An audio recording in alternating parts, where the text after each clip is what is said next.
So a lot of people are dying from drugs they are taking that are in fact fentanyl, but disguised as something else. That's intentional poisoning. That's murder. We personally know someone who died on Saturday doing that exact thing. Not a drug addict, someone who took a prescription pill that was in fact fentanyl and killed him.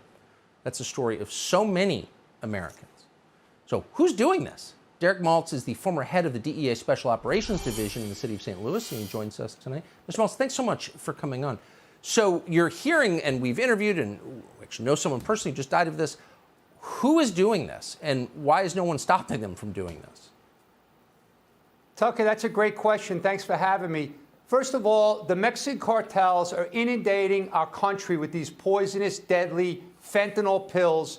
And now today, the DEA administrator put out a warning about all the rainbow-colored pills that they're seizing all over the country.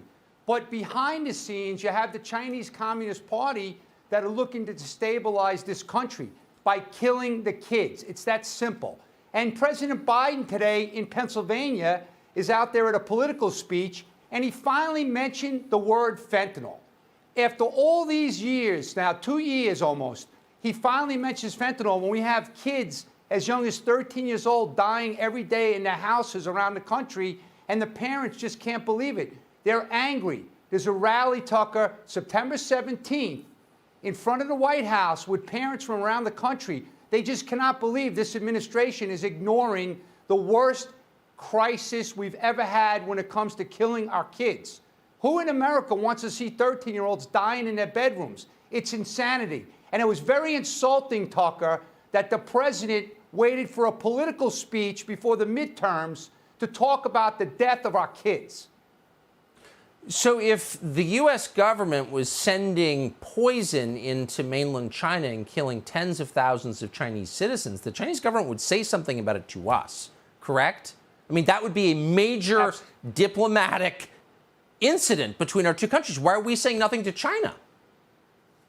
Well, apparently they started to say something, and then after the trip to Taiwan with Nancy Pelosi, now the Chinese are saying they're not going to help on all the precursor chemicals that they're exporting from China.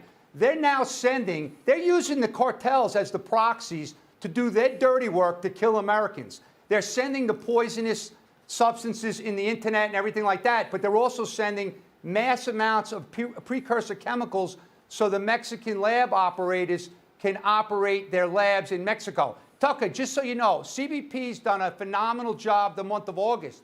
They're seizing millions of these pills. Over the weekend, 625,000. Last week, 1.6 million pills in tractor-trailer. Earlier in August, 1.1 million pills. They had a guy walking with crutches this week, or last week, 14,000 pills in his crutches coming in from the Nogales. The Sinaloa cartel runs that sector.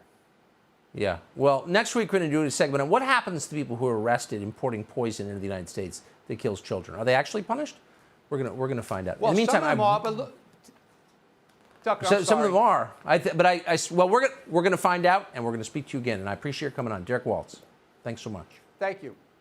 Subscribe to the Fox News YouTube channel to catch our nightly opens, stories that are changing the world and changing your life. From Tucker Carlson tonight.